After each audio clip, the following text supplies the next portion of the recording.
Hi, நான் தான் உங்கள் DD host. Welcome to Tamil dub studio. Tamil dub studio புது சேனல், அதனால் சப்ஸ்கிரைப் பண்ணி சப்போர்ட் பண்ணுங்கள்.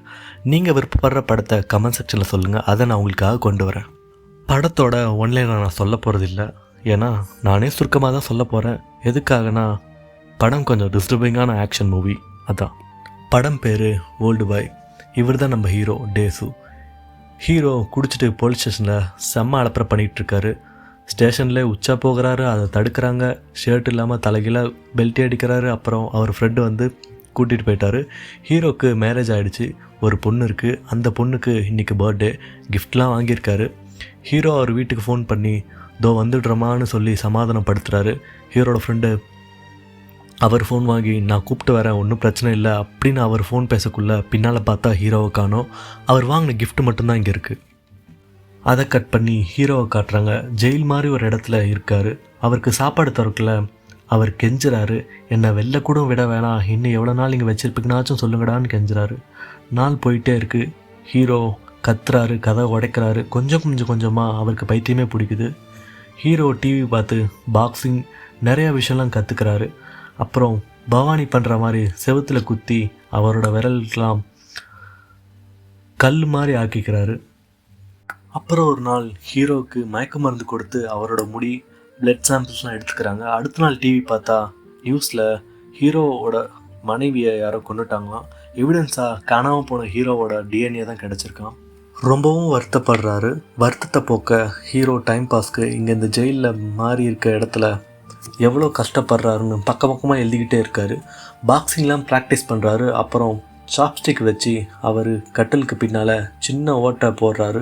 டெய்லியும் ஓட்டை போட்டுகிட்டே இருக்கார். இப்படி நாட்கள் போயிட்டே இருக்க ஓட்டை பெருசாகிடுச்சு. 15 வருஷம் போயிடுச்சு இந்த ஜெயிலே. அடுத்த நாள் வெளில போகலாம்னு பிளான் பண்ணி படுக்கிறாரு. ஆனால் அவருக்கு மயக்க மருந்து கொடுத்து ஒரு சூட்கேஸில் அவரோட பொருட்களையும் அவரையும் போட்டு அவங்களே வெளில விட்டுறாங்க. ஹீரோ ரோட்டில் நடந்து போகக்குள்ள ஒரு பிச்சைக்காரன் அவன் கொஞ்சம் பணமும் அப்புறம் ஒரு செல்ஃபோனும் தந்துட்டு உங்ககிட்ட ஒருத்தர் கொடுக்க சொன்னான்னு சொல்லிட்டு அவ்வளோதான் எனக்கு தெரியும் அப்படின்னு சொல்லி அவன் ஓடிடுறான். அந்த காசை எடுத்துகிட்டு ரெஸ்டாரண்ட் போகிறாங்க நம்ம ஹீரோ சாப்பிட்லான்னு. அங்கே ஒரு பொண்ணு வேலை செஞ்சுட்டு இருக்கா. அவரை நம்ம ஹீரோ பார்த்ததும் அந்த பெக்கர் கொடுத்த ஃபோனில் இருந்து கால் வருது. வில்லன் தான் எல்லாத்தையும் யோசிச்சுப்பார் எதுக்காக நடந்தது அப்படின்னு சொல்லிட்டு பாறை மாதிரி உறுதியாக இருக்கணும் அப்படின்னு வில்லன் சொல்கிறா. உடனே நம்ம ஹீரோ நீ என்னை அங்கே ஹிப்னோட்டைஸ் பண்ணி வச்சுருந்தல்ல அப்படின்னு சொல்ல வில்லன் சீக்கிரமாக என்னை வந்து பாரு, கண்டுபிடிச்சி வான்னு சொல்கிறான். சொல்லிவிட்டு உடனே ஃபோனை கட் பண்ணிடுறாரு. நம்ம ஹீரோ அந்த பொண்ணு கொடுத்த ஆக்டோபஸை பச்சையாக சாப்பிடக்குள்ள கொஞ்சம் திக்குறாரு. உடனே அந்த பொண்ணு நான் கொஞ்சம் வித்தியாசமானவ, என் கை கொஞ்சம் ஜில்லுன்னு இருக்கும் அப்படின்னு சொல்லி அந்த பொண்ணு நம்ம ஹீரோவுக்கு ஹெல்ப் பண்ணுற மாதிரி ஹீரோவோட கையை தொடுறாரு. ஹீரோவோட கையை அந்த பொண்ணு தொட்டதும் ஹீரோ அப்படியே மயங்கிடுறாரு. அதை கட் பண்ணி வேற ஒரு இடத்துல நம்ம ஹீரோ முழிக்கிறாரு. அந்த பொண்ணு தான் ஹீரோவை குணப்படுத்தி அவள் வீட்டில் தங்க வச்சுருக்கா. ஹீரோ எழுதின சுயசரிதையாக அவள் படிச்சுட்டு இருக்கா. ஜெயில் மாதிரி இந்த இடத்துல எவ்வளோ கஷ்டப்பட்டுருப்பாருன்னு எழுதியிருப்பார். ஹீரோ அதை பார்த்ததும் அந்த நோட்டை எடுத்து தலைமோட்டில் வச்சு மறைக்கிறாரு. ஏன்னா நம்ம ஹீரோவோட நிறையா ப்ரைவேட்டான விஷயம்லாம் எழுதியிருப்பார். அதனால தான் அந்த பொண்ணு ஹீரோவை பார்த்து இவ்வளோ ட்ரைண்டாக இருந்த நீங்கள் ஏன் மயங்கிட்டீங்கன்னு கரெக்டாக கேட்குறா. அதுக்கு நம்ம ஹீரோ இவ்வளோ நாள் நான் சன்லைட்டே பார்த்ததில்ல, அதனால தான் நான் மயங்கிட்டேன்னு ஹீரோ சொல்கிறாரு. அந்த பொண்ணு நான் ரெஸ்ட் ரூம் போகிறேன்னு சொல்லிவிட்டு ரெஸ்ட் ரூமில் லாக் கிடையாது, அதனால் இந்த பக்கம் வராதிங்கன்னு சொல்லிட்டு போகிறா. இவ்வளோ நேரம் ஹீரோன்னு சொல்லிட்டு இருப்பேன், ஆனால் அந்த வார்த்தைக்கே தகுதி இல்லாத மாதிரி ஒரு வேலை பண்ணுறாரு. ரெஸ்ட் ரூம் போயிட்டு அந்த பொண்ணை ரேப் பண்ண ட்ரை பண்ணுறான் நம்ம டேசு. அந்த பொண்ணு பலார்னு ஒரு அறை விட்டது நம்ம ஹீரோ உடனே தப்பாக உணர்ந்துட்டார். ஏன்னா இவ்வளோ நாள் நம்ம ஹீரோ எந்த பொண்ணையும் பார்த்துருக்க மாட்டார், அதனால தான் இப்படி ஒரு தப்பு பண்ணிட்டார். உடனே அந்த பொண்ணு பக்கத்தில் வந்து எனக்கு உங்களை பிடிக்காதுன்னு இல்லை, எனக்கு உங்களை பிடிக்கும், ஆனால் இவ்வளோ சீக்கிரம் என்னால் முடியாது அப்படின்னு சொல்கிறா. நம்ம ஹீரோ அவரோட சுயசரிதையில் ஒரு பாட்டு எழுதியிருப்பார். நான் இஷ்டப்படக்குள்ள அந்த பாட்டு பாடுறேன், அது வரைக்கும் உங்கள் முயற்சியை கைவிட வேணான்னு சொல்கிறா. நம்ம ஹீரோவோட பொண்ணை பற்றி விசாரிக்கிறதுக்காக இந்த பொண்ணை மார்வெஷத்தில் அனுப்பி விசாரிக்கிறாரு. என்னென்னா 2 டாக்டர் தான் ஹீரோவோட பொண்ணை பேனட் மாதிரி இருந்து வளர்த்தாங்கன்னு சொல்லி அவங்களோட அட்ரஸ் எழுதி அவங்க தராங்க. அவரோட பொண்ணோட அட்ரஸும் அவங்க ஒய்ஃப் சமாதியோட அட்ரஸும் எழுதி நம்ம ஹீரோ கிட்ட இந்த பொண்ணு தரா. இதை வாங்கிட்டு நம்ம ஹீரோ மட்டும் நடந்து போயிட்டே இருக்காரு. இந்த பொண்ணு பின்னால் வந்து நானும் வரேன் அப்படின்னு சொல்கிறா. ஆனால் நம்ம ஹீரோ மட்டும் நடந்து போயிட்டே இருக்காரு. உங்கள் ஒய்ஃபோட சமாதி பார்க்க நானும் உங்கள் கூட வரேன் அப்படின்னு சொல்கிறா. உடனே நம்ம ஹீரோ திரும்பி பார்க்குறாரு. பார்த்தா அவர் பயங்கரமாக அழுதுட்டுருக்காரு. ஏன்னா இவருக்கு ரொம்ப கஷ்டமாக இருக்குது. இவங்க ஒய்ஃப் செத்துட்டாங்க, ஜெயிலில் இருக்குல்ல, இவங்க பொண்ணு என்ன ஆனேன்னு தெரில. இதெல்லாம் நினச்சி ரொம்ப வருத்தப்படுறாரு. இல்லை, அந்த அயோக்கியனை கொன்ன பிறகு தான் நான் என் ஒய்ஃப் சமாதியை பார்க்க போவேன்னு சொல்கிறாரு நம்ம ஹீரோ. சரி சாப்பிட்லான்னு சொல்லி கடைக்கு போகிறாங்க. அந்த பொண்ணு மோமோஸ் வாங்கி நம்ம ஹீரோவுக்கு சாப்பிட்றதுக்கு தரா. இதை சாப்பிட்டதும் நம்ம ஹீரோவுக்கு ஒரு ஐடியா வருது. என்னென்னா, ஜெயிலில் இருக்கக்குள்ளே மோமோஸ் தான் சாப்பிட தருவாங்க, ஆனால் அதோட டேஸ்ட் நம்ம ஹீரோவுக்கு நல்லா ஞாபகம் இருக்குது. அதனால் நிறையா கடைக்கு நம்ம ஹீரோ சாப்பிட கிளம்புறாரு. ஒரு வழியாக நிறையா கடையில் சாப்பிட்டு அந்த டேஸ்ட்டை கண்டுபிடிச்சிட்டாரு. ஒருத்தனை ஃபாலோ பண்ணி ஹீரோ ஜெயில் மாதிரி இருந்த அந்த இடத்துக்கே வந்துட்டார். இந்த இடத்தோட ஹெட்டை லாக் பண்ணி கேட்குறாரு, யார் என்ன இப்படி பண்ண சொன்னாங்கன்னு. கேட்டதும் கிளைண்ட்டோட இன்ஃபர்மேஷன்லாம் தர முடியாது, சீக்ரெட் அப்படின்னு சொல்லுவோம். உடனே நம்ம ஹீரோ அவனை கட்டி வச்சு 5 பல்ல பிடுங்கினதும் அவனும் சொல்கிறேன்னு சொல்லிடுறான். அவரோட ஃபேஸ்லாம் எனக்கு ஞாபகம் இல்லை, ஆனால் அவன்கிட்ட பேசின வாய்ஸ் ரெக்கார்ட் மட்டும் இருக்குது அப்படின்னு சொல்லி, சரி அப்படின்னு சொல்லி அவனையும் கூட்டிகிட்டு அதை எடுத்துக்கிட்டு வெளில வந்து பார்த்தா நம்ம ஹீரோவை சுற்று போட்டாங்க. நம்ம ஹீரோ ஏபி பிளட் குரூப் யாருக்குப்பா இருக்குது அப்படின்னு கேட்குறாரு. 2 பேர் கை தூக்குறாங்க. நாங்கள் இவனுக்கு நிறையா ரத்தம் போயிடுச்சு, இவனுக்கு போய் கொடுங்கன்னு சொல்லி இவங்க 3 பேர்த்தையும் அனுப்பிச்சி விட்டுறாரு. இங்கே தமிழ் படத்தில் வர்ற மாதிரி மாசாக இந்த ஃபைட் இல்லை, ரியலிஸ்டிக்கான ஃபைட் நடக்குது. ஹீரோ ஜெயிலில் கற்றுக்கிட்ட எல்லா வித்தையும் வச்சு இங்கே இருக்க எல்லாத்தையும் முடிச்சிட்டாரு. இந்த ஃபைட் சீனை பார்க்க உண்மையான சண்டை மாதிரி தான் இருக்குது. சரி போகலான்னு லிஃப்ட்டை திறந்தா லிஃப்ட்டில் ஒரு 5 பேர் இருக்காங்க. அவங்கள லிஃப்ட்லேயே அசால்ட்டாக வச்சு முடிச்சிட்டாரு ஹீரோ ரோட்டில் நடந்து போகக்குள்ள ஹீரோவுக்கு லைட்டாக மயக்கம் வருது. உடனே ஒருத்தன் ஹீரோவோட ட்ரெஸ்ஸில் இருந்து அந்த பொண்ணோட அட்ரஸ் எடுத்து, ஹீரோ கூட இருக்க அந்த பொண்ணோட அட்ரஸ் எடுத்து டாக்ஸி பிடிச்சி ஹீரோவை ஏற்றி விடுறான். அனுப்பிச்சி விடக்குள்ள அப்படி போகக்குள்ள ஹீரோ அவனுக்கு தேங்க்ஸ் சொல்கிறாரு. அதுக்கு அவன் பரவாயில்ல இருக்குது தேசு அப்படின்னு ஹீரோவோட பேர் சொல்கிறான். அவன் தான் வில்லன் நம்ம ஹீரோவுக்கு நல்லா தெரிஞ்சிருச்சு. ஆனால் ஹீரோவால் எதுவும் பண்ண முடியல, அவர் கொஞ்சம் லைட்டாக மயக்கத்தில் இருக்கார். ஹீரோவுக்கு அடிப்பட்ட இடத்தெல்லாம் கட்டு போட்டு அந்த பொண்ணு அப்படியே தூங்கிட்டான். ஹீரோ எடுத்து வந்த அந்த கேசட்டை எடுத்து போட்டு கேட்குறாரு அந்த அவனோட வாய்ஸை. வில்லன் இதை பக்கத்து பில்டிங்லேருந்து கேமராவில் பார்க்குறான். சரின்னு ஹீரோவோட ஃப்ரெண்டு ஃபஸ்ட் சீனில் பார்த்துருப்பீங்க, அந்த ஃப்ரெண்டை பார்க்க போகலான்னு நம்ம ஹீரோ அவர் ஃப்ரெண்டு இருக்க கம்ப்யூட்டர் சென்டருக்கு போகிறாரு. அவர் கம்ப்யூட்டர் சென்டர் வச்சு நடத்துகிறாரு. அங்கே நம்ம ஹீரோக்கு இந்த பொண்ணு மேலே ஒரு சின்ன சந்தேகம் இருக்கும். அந்த சந்தேகத்தை கண்டுபிடிக்கலான்னு சொல்லி அந்த பொண்ணு ஃபேஸ்புக் மாதிரி அங்கே இன்னொரு ஆப் இருக்கும், அந்த ஆப்பில் லாகின் பண்ணி பார்க்குறாரு. ஏதோ ஒரு மெசேஜை பார்த்துட்டு சந்தேகப்பட்டு அந்த பொண்ணை விசாரிக்கலான்னு சொல்லி கட்டி வச்சு விசாரிக்கிறாரு. அப்படி விசாரிக்கல நம்ம வில்லன் ஃபோன் பண்ணுறான். அந்த பொண்ணை சிக்க வைக்க தான் அப்படி ஒரு மெசேஜ் அந்த பொண்ணுக்கு அனுப்பிச்சேன், அது ஒரு ட்ராப்பு அப்படின்னு சொன்னதும், சரி பக்கத்து பில்டிங்கு தான் இருக்கேன் இங்கே வான்னு சொன்னதும் ஹீரோ அங்கே போய் பார்க்குறாரு. அங்கே போய் நம்ம ஹீரோ எதுக்காக இப்படி என்ன பண்ணேன், 15 வருஷம் எதுக்கு என்ன அடைச்சி வச்சேன், எதுக்கு என் பொண்டாட்டியை கொண்டேன் அப்படின்னு கேட்குறாரு. இது எல்லாத்தையும் கண்டுபிடி, நீ தான் கண்டுபிடிக்கணும். ஜூலை 5ஆம் தேதி வரைக்கும் தான் உனக்கு டைம், அது வரைக்கும் கண்டுபிடி. அதுக்குள்ளே கண்டுபிடிக்கலனா உன்னை லவ் பண்ணுற எல்லாத்தையும் நான் கொண்டுடுவேன், இப்போ லவ் பண்ணுறவன் கூட இருக்க அந்த பொண்ணையும் நான் கொண்டுடுவேன் அப்படின்னு சொல்லி மாட்டினான். உடனே நம்ம ஹீரோ அவனை கொல்ல போகிறாரு. இப்படி உடனே எனக்கு கொண்டுட்டு நான் 15 வருஷம் உன்னை எதுக்காக அடைச்சி வச்சேன்னு உனக்கு தெரியாமல் போய்டுன்னு சொன்னதும் அவன் கையை எடுத்துடுறான். யார் நம்ம ஹீரோ. சரின்னு வில்லனும் கிளம்புறான். அப்படி கிளம்பக்குள்ளே திரும்ப வந்து அவன் சொல்கிறான், என்னப்பா அவன் ஆளை கட்டி வச்சு கதை திறந்து விட்டே வந்துட்டேன் அப்படின்னு சொல்கிறான். உடனே ஹீரோ அங்கே போய் பார்த்தா நம்ம ஹீரோ ஸ்டார்டிங்கில் அந்த ஜெயிலோட ஹெட்டோட பல்ல பிடிங்கிருப்பார். அவன் அந்த பொண்ணோட அடித்து ட்ரெஸ்ஸெல்லாம் கிழித்து தொங்க விட்டுருக்கான். இங்கே வந்ததும் அவனோட பல்ல பிடுங்கலான்னு சொல்லி போகக்குள்ள நம்ம வில்லன் அந்த ஜெயிலோட ஹெட்டுக்கு நிறையா காசு கொடுத்து இப்போதைக்கு விட்டுரு அப்படின்னு சொல்லி நம்ம ஹீரோ இவங்கிட்டேருந்து நம்ம வில்லன் காப்பாற்றுறாரு நம்ம ஹீரோவை. சரின்னு அந்த பொண்ணு கூட்டிட்டு காரில் போக்கல. அந்த பொண்ணு இப்போது நம்ம ஹீரோ எழுதின அந்த சுயசரிதையில் எழுதின அந்த பாட்டை அந்த பொண்ணு பாடுறா.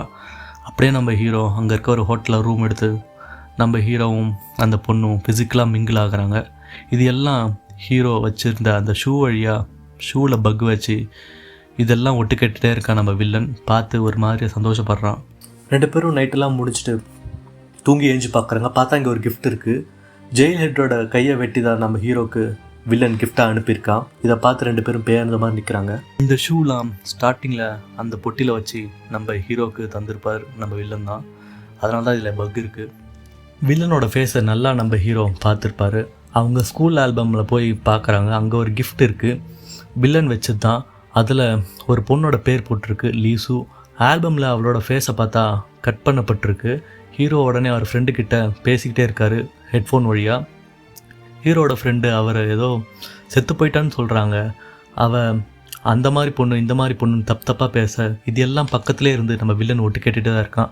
இவன் அப்படி தப்பாக பேசுகிறத பார்த்து கம்ப்யூட்டர்லேருந்து டிஸ்கை உடச்சி ஹீரோவோட ஃப்ரெண்டை குத்தி கொள்கிறான்.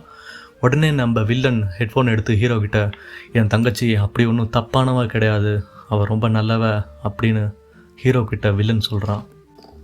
இப்போ தான் ஹீரோவுக்கு இந்த ஜெயில் வார்டனுக்கும் ஆகாது. ஏன்னா வில்லன் தான் இந்த ஜெயில் வார்டனோட கையை வெட்டி ஹீரோ காமிச்சிட்டான். அதனால் நம்ம ஹீரோயினுக்கு கொஞ்சம் அமௌண்ட் கொடுத்து ஹீரோவோட லவ்வரை இங்கே இருக்கட்டும்னு சொல்லி பாதுகாப்பாக வச்சுட்டு ஹீரோ உண்மை என்னன்னு கண்டுபிடிக்கலான்னு போகிறாரு. சரின்னு அவங்க ஸ்கூல் போய் பார்த்தா ஹீரோவுக்கு ஒரு பொண்ணு மேலே க்ரஷ் இருக்கும். அந்த பொண்ணு ஃப்ளாஷ்பேக்கில் அங்கேயும் இங்கும் போகிற மாதிரி ஓடுற மாதிரி காட்டுறாங்க. ஹீரோவும் பின்னால் போய் பார்க்குறாரு இப்போ இருக்கிற ஹீரோ. அப்படி போக்கில் ரூம்குள்ளே போகிறா. ஹீரோவும் ஒரு கண்ணாடியில் ஓட்டை இருக்கும், அந்த ஓட்டை வழியாக என்ன பண்ணுறாங்கன்னு சொல்லிட்டு பார்க்குறாங்க. அந்த பொண்ணோட அண்ணன் இந்த பொண்ணை ஃபோட்டோ எடுத்துகிட்டே இருக்காங்க. அப்படியே 2 பேரும் ஃபிசிக்கல் ஆகிறாங்க. அவள் ஒரு கண்ணாடி வச்சு இவங்க 2 பேரும் ஃபிசிக்கல் ஆகிறத ரசித்து பார்த்துக்கிட்டு இருக்கா. அப்படியே கண்ணாடி திருப்பினா ஹீரோ ஒரு ஓட்டை வழியாக இவங்கள பார்த்துட்ருக்கிறத இந்த பொண்ணு கண்ணாடி வழியாக பார்த்துட்டா. இதெல்லாம் பார்த்துட்டு போய் ஹீரோ சின்ன வயசில் ஊர் ஃபுல்லாக சுற்றி டமாரம் அடிச்சிட்டாரு. அந்த பொண்ணு ஏதோ ஒரு ரீசனால் சூசைட் பண்ணிக்கிறா. இது எல்லாம் தெரிஞ்சுக்கிட்டு வில்லனை பார்க்குறதுக்காக அவனோட பில்டிங்லே லிஃப்ட் வழியாக வந்து வில்லனை பார்க்குறாரு. அங்கே தான் அந்த சூசைட் பண்ண அந்த பொண்ணோட ஃபோட்டோ இருக்கும், வில்லனோட தங்கச்சி. அந்த ஃபோட்டோ கீழே ஜூலை 15 அப்படின்னு போட்டிருக்கும். அவள் சூசைட் பண்ண நாள். அந்த ஃபோட்டோவை நீ தான் எடுத்திருக்க, அவள் ப்ரெக்னெண்ட்டாக இருக்கிறத தெரிஞ்சுக்கிட்டு நீ தான் அவளை கொண்டிருக்க. இதுக்கும் எனக்கும் என்ன சம்மந்தம், ஏன் எனக்கு 15 வருஷமாக ஜெயிலில் போட்டுற அப்படின்னு ஹீரோ கேட்குறாரு. இப்போது வில்லன் ஒரு விஷயத்த சொல்கிறான். என்னென்னா, இப்போது ஹீரோ கூட இருக்க இந்த பொண்ணு கூட ஹிப்னோடைஸ் தான் பண்ணியிருப்பா. வில்லன் தான் எல்லாத்தையும் பிளான் பண்ணியிருக்கான். நீங்கள் 2 பேருமே ஹிப்னோடைஸ் தான் பண்ணப்பட்டிருக்கீங்க அப்படின்னு வில்லன் சொல்கிறான். இந்த பொண்ணை பார்க்கக்குள்ள கூட நம்ம ஹீரோவுக்கு கால் வந்திருக்கும். அது வழியாக தான் நம்ம ஹீரோவுக்கு லவ் வர மாதிரி ஹிப்னோடைஸ் பண்ணியிருப்பான் வில்லன். ஹீரோவுக்கு கிஃப்ட்டு தரான் வில்லன். அந்த கிஃப்ட்டை ஓப்பன் பண்ணால் ஹீரோ பொண்ணோட சின்ன வயசு ஃபோட்டோலாம் இருக்குது. அதில் இவங்க ஹஸ்பண்ட் அண்ட் ஒய்ஃப் சின்ன வயசில் எடுத்த ஃபோட்டோஸ்லாம் இருக்குது. அப்புறம் திருப்பினா ஹீரோவோட பொண்ணு வளர்கிற ஃபோட்டோலாம் இருக்குது. அதுக்கப்புறம் அடுத்த பக்கம் திருப்பினா ஹீரோ கூட இவ்வளோ நாள் லவ்வராக இருக்க இந்த பொண்ணு கூட வெளில சுற்றின ஃபோட்டோ எல்லாம் இருக்குது. ஹீரோ இவ்வளோ நாள் இருந்தது அவரோட பொண்ணோட தான், அவரோட பெத்த பொண்ணு தான். வில்லன் தான் இப்படி பண்ணிட்டான். வில்லன் பண்ண தப்பை ஹீரோவையும் பண்ண வச்சுட்டான். வில்லன் அவன் தங்கச்சியோட அப்படி இப்படின்னு இருந்திருப்பான். ஆனால் ஹீரோ அவன் பொண்ணு கூடயே இருக்க வச்சுட்டான். வில்லன் தான் இப்படி ஒரு தப்பை பண்ண வச்சுட்டான். ஹீரோ வெறி பிடிச்சி வில்லனை கொல்லலான்னு பார்க்கல, வில்லனோட அடியால் ஹீரோவை அடித்து தூக்கி போட்டுறான். இப்படி ஹீரோவோட அடியாலும் சண்டை போடக்குள்ள வில்லன் வந்து வில்லனோட அடியாலை ஷூட் பண்ணி கொள்கிறான். அதுக்கப்புறம் வில்லன் சொல்கிறான், சின்ன வயசுலேருந்து உன் பொண்ணை உனக்காக தான் கஷ்டப்பட்டு வளர்த்தேன். அப்புறம் அவன் கையை வெட்டதால் அவன் எனக்கு ஆப்போசிட்டாக மாறிடுவான்னு நினச்சா, அவன் ஏன் ஆள் தான் அப்படின்னு சொன்ன உடனே வில்லன் ஃபோன் பண்ணி ஹீரோக்கு கொடுக்குறான். அந்த பக்கம் ஹீரோவோட பொண்ணு இருக்காங்க. அவங்களுக்கும் ஒரு கிஃப்ட் பாக்ஸ் கொடுத்து ஓப்பன் பண்ண சொல்கிறாங்க. நான் என்ன பண்ணுறதுன்னு தெரியாமல் ஹீரோவோட பொண்ணு ஹீரோவுக்கு கால் பண்ணி கேட்குறா. உடனே ஹீரோ, ப்ளீஸ் அதை ஓப்பன் பண்ணிடாத, நான் வர வரைக்கும் வெயிட் பண்ணு, நான் வந்துடுவேன்னு ஹீரோ பதட்டமாக பேசி முடிச்சுட்டு ஃபோனை வைக்கிறான். நான் பண்ணது தப்பு தான், என் பொண்ணுக்கு உண்மை தெரிய வேணான்னு சொல்லி வில்லனோட ஷூவை பிடிச்சி நக்கிறாரு நம்ம ஹீரோ. அப்புறம் ஒரு கத்திரிக்கோல் எடுத்து அவர் நாக்கே அவர் கட் பண்ணிக்கிறாரு. ஏன்னா அவர் வாயால் தான் அந்த பொருளை கிளப்பியிருப்பார். அதனால தான் உடனே வில்லன் அந்த ஜெயில் ஹெட்டுக்கு ஃபோன் பண்ணி அந்த பாக்ஸ் ஓப்பன்லேயே இருக்கட்டும், க்ளோஸ்லேயே இருக்கட்டும், ஓப்பன் பண்ண வேணாம் அப்படின்னு சொல்லிடுறான்.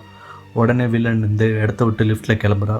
உடனே ஃப்ளாஷ்பேக்கில் காட்டுறாங்க வில்லனோட தங்கச்சி அவங்களே தான் அவங்க ப்ரெக்னெண்ட்டாக இருக்காங்கன்னு தெரிஞ்சு வில்லனோட கையை விட்டு சூசைட் பண்ணிக்கிறாங்க.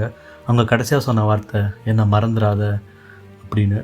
அவங்கள மறக்க முடியாமல் வில்லனை இதே இடத்துல கன்னை வச்சு தலையில் சூசைட் பண்ணி சாகுறான். நான் உங்களுக்கு 2 எண்டிங் கொடுக்க போகிறேன். இன்னொன்று அமெரிக்கன் வெர்ஷனில் எடுத்த ஓல்டு பாய், இன்னொன்று வந்து ஜாப்பனீஸில் எடுத்த ரியல் ஓல்டு பாயோட வெர்ஷன். நான் உங்களுக்கு ஃபஸ்ட்டு சொல்ல போகிறது அமெரிக்கன் வெர்ஷன் தான் ஹீரோ தான் பொண்ணு கூட தான் படுத்தோன்னு தெரிஞ்சதும் தன் பொண்ணை பார்க்காம தன் பொண்ணுக்கிட்ட வந்து உண்மையை மறைச்சி ஒரு ரூமில் போய் இருந்துக்கிட்டு தன்னை தானே சூசைட் பண்ணி கொண்டுக்கிறாரு. மைண்டு டிஸ்டர்ப் ஆகும்னு தெரிஞ்சவங்களாம் இந்த எண்டிங்கோட போயிடுங்க. இந்த படத்தோட இன்னொரு எண்டிங் வில்லன் மாதிரி நம்ம ஹீரோவை அவரே ஹிப்னோடைஸ் பண்ணிவிட்டு இந்த உண்மையெல்லாம் இங்கேயே மறைச்சிட்டு தன் பொண்ணுன்ற உண்மையை மறைச்சிட்டு அவங்க கூட நிம்மதியாக வாழ்கிறத காட்டுறாங்க. இதோட இந்த படம் முடியுது.